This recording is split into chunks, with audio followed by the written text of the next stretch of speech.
Assalamualaikum warahmatullahi wabarakatuh. Perkenalkan, nama saya Vita Komariah dan di samping saya Nurul Fadilah. Di sini kami akan menjelaskan tentang hakikat manusia, asal-usul manusia, dan potensi-potensi manusia, Kelemahan-kelemahan manusia, sifat-sifat manusia, dan kelebihannya atas makhluk lain. agar teman-teman lebih memahami. Yuk simak video kami ini. Tahukah teman-teman sekalian apa sih yang dimaksud dengan hakikat manusia?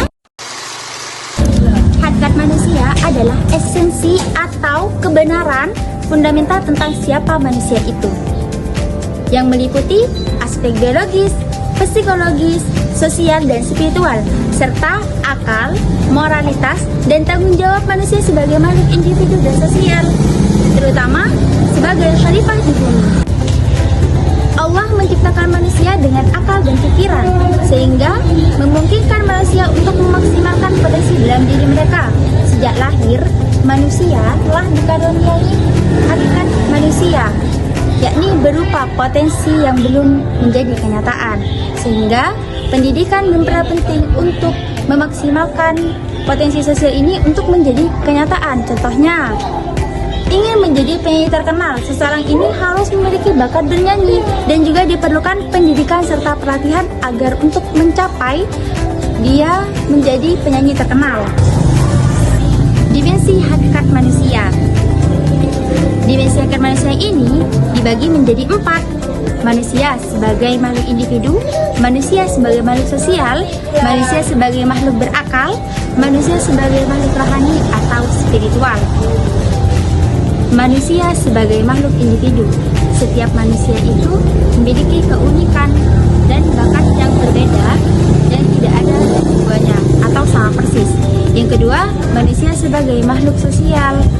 Manusia ini memiliki dorongan alami untuk hidup berkelompok dan saling membutuhkan satu sama lain, sehingga mereka harus bertanggung jawab dalam masyarakat. Yang ketiga, manusia sebagai makhluk berakal, yakni di mana akal ini diberikan agar manusia dapat mengerti, memahami, dan membedakan mana yang baik dan buruk, sehingga mereka bisa melakukan hal-hal yang bermakna. Yang keempat, manusia sebagai makhluk spiritual atau rohani, yakni di mana hal ini manusia memiliki kesadaran akan dirinya sendiri dan akan adanya Tuhan, sehingga mendorong mereka untuk mencari kebenaran dan menjalin hubungan spiritual. Manusia sebagai khalifah di bumi. Manusia diturunkan ke bumi untuk mengelola dan bertanggung jawab atas segala ciptaan Tuhannya dan sebagai penerus ajarannya. Sebagaimana sudah dijelaskan dalam surah Al-Baqarah ayat 30, yakni berbunyi, Bismillahirrahmanirrahim. وَإِذْ قَالَ رَبُّكَ لِلْمَلَائِكَةِ إِنِّي جَاعِلٌ فِي الْأَرْضِ خَلِيفَةً قَالُوا أَتَجْعَلُ فِيهَا مَن يُفْسِدُ فِيهَا وَيَسْفِكُ الدِّمَاءَ فَنَحْنُ نُسَبِّحُ بِحَمْدِكَ وَنُقَدِّسُ لَكَ قَالَ إِنِّي أَعْلَمُ مَا لَا ta'lamun. Yang artinya, dan ingatlah ketika Tuhanmu berfirman kepada para malaikat, Aku hendak menjadikan khalifah di bumi. Mereka berkata, apakah engkau hendak menjadikan orang yang merusak dan menumpahkan darah di sana?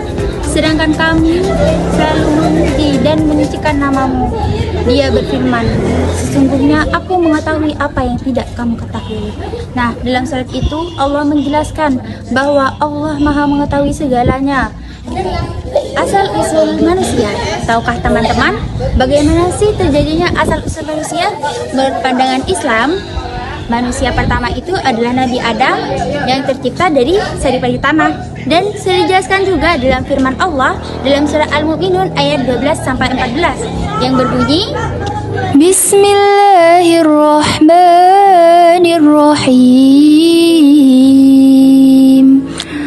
وَلَقَدْ خَلَقْنَا الْإِنسَانَ مِنْ سُلَالَةٍ مِنْ طِينٍ ثُمَّ جَعَلْنَاهُ نطفة في قرار مكين ثم خلقنا النطفة علقة فخلقنا العلقة مضغة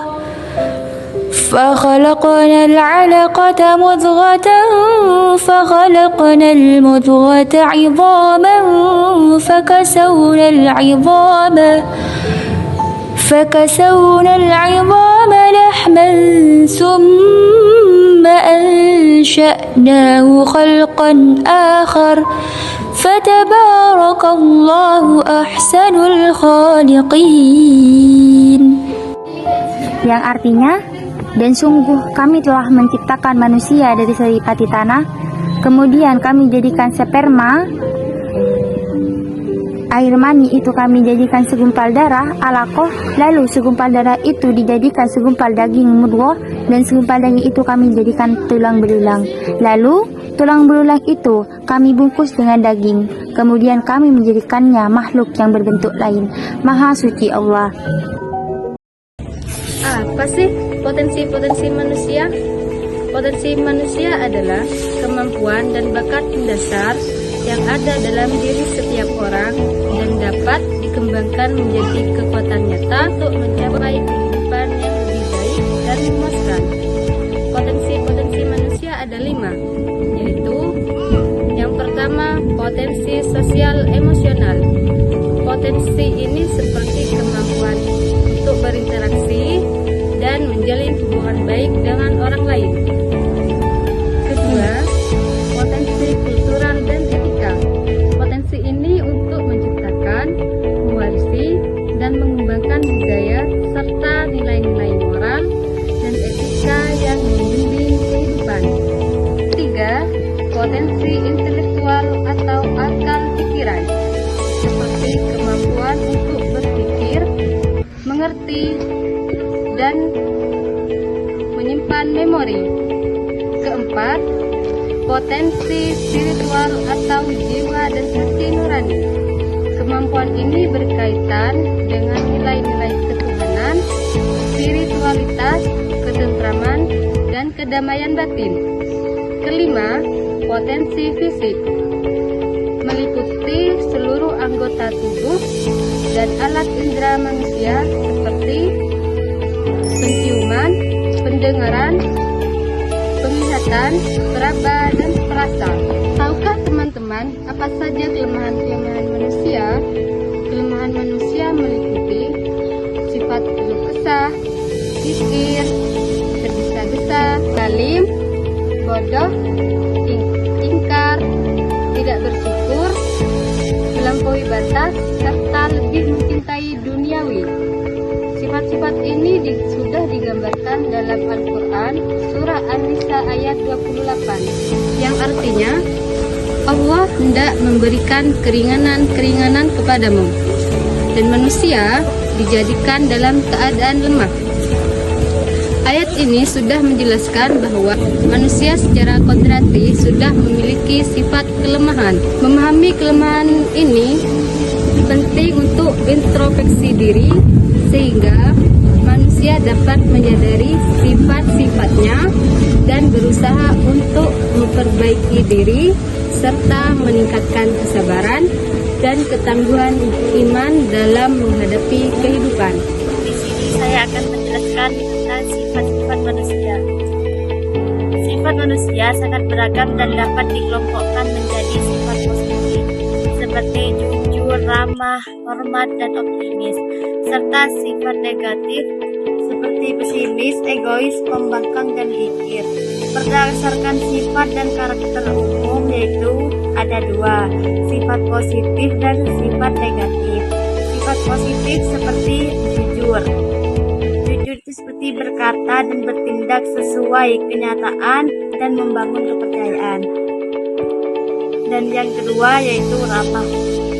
Ramah adalah mudah bergaul dan menciptakan kebaikan serta hubungan baik dengan orang lain. Yang ketiga yaitu hormat, menunjukkan sikap sopan dan menghargai kepada orang lain. Dan yang keempat adalah optimis, berpandangan positif dan tidak mudah menyerah. Dan yang kedua yaitu sifat negatif. Sifat negatif itu seperti pesimis, mudah menyerah, cenderung pasrah dan tidak melakukan usaha lagi. Dan egois. Egois lebih mementingkan diri sendiri dibandingkan dengan orang lain. Pembangkang, yaitu kalau pembangkang itu sulit menerima saran atau kritik, cenderung memaksakan kehendak diri sendiri. Pikir itu seperti sulit membantu orang lain yang membutuhkan perhitungan dalam lebih. Dan saya akan menjelaskan tentang kelebihan atas makhluk lain. Kelebihan utama manusia dari makhluk lain adalah akal pikiran. Ada 4 kelebihan manusia dibanding dengan makhluk lainnya, yaitu 1. Makhluk Tuhan paling sempurna. 2. Makhluk yang dianugerahi akal. 3. Bertanggung jawab atas segala perbuatannya. Dan yang keempat yaitu mengabdi kepada Allah. Sekian penjelasan dari kelompok kami. Semoga penjelasan kami ini bermanfaat. Dan jangan lupa teman-teman ya, like, comment, and subscribe, dan share juga teman-teman. Dan jangan lupa hal yang paling penting,